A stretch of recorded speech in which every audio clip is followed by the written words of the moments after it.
بسم اللہ الرحمن الرحیم۔ اللہ کے نام سے شروع جو بڑا مہربان نہایت رحم والا ہے۔ جو شخص قرآن و حدیث سے بہرا ہے اس کی پیروی مت کرو ورنہ گمراہ ہو جاؤ گے۔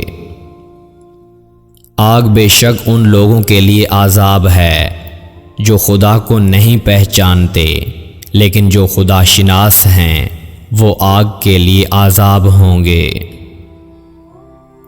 جس نے اللہ کے خوف سے نفسیاتی خواہشات کو ترک کیا وہ واصل حق ہوا۔ اللہ تعالیٰ جسے دوست رکھتا ہے اسے 3 خصلتیں عطا فرماتا ہے۔ نمبر 1 دریا جتنی سخاوت، نمبر 2 شفقت، نمبر 3 زمین جتنی وسیع تواضع۔ نیکوں کی صحبت کار نیک سے بہتر ہے اور بدوں کی صحبت کار بد سے بھی بدتر ہے۔ اللہ کے زیادہ قریب وہ ہے جو لوگوں کے کام آتا ہے اور خشک خلق ہے۔ ساری کوششیں اور ریاضتیں کر کے بھی نظر اس کے فضل پر رکھنی چاہیے، کیونکہ اعمال کے اخلاص اور قبولیت کا کچھ پتہ نہیں۔ متکبر کو خدا تک راہ نہیں ملتی۔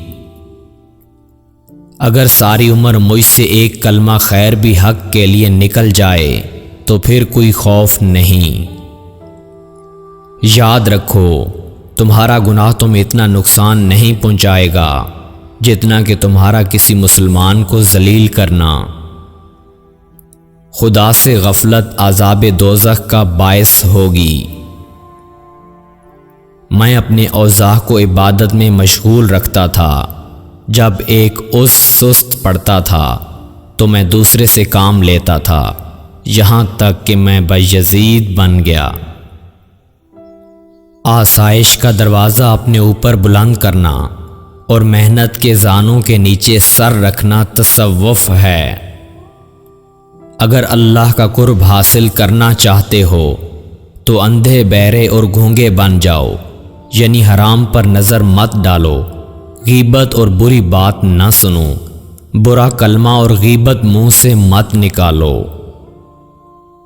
نماز مت چھوڑو ورنہ کافر ہو جاؤ گے، لیکن سارا بھروسہ اسی ہی پر مت کرو ورنہ مشرک ٹھہرو گے۔ پیارے بھائیوں اور دوستو، اسی طرح بزرگان دین کی باتوں کے لیے ہمارے اس چینل کو سبسکرائب کریں اور ساتھ والے بیل آئیکن کو ضرور آن کر لیں۔ اللہ نگہبان۔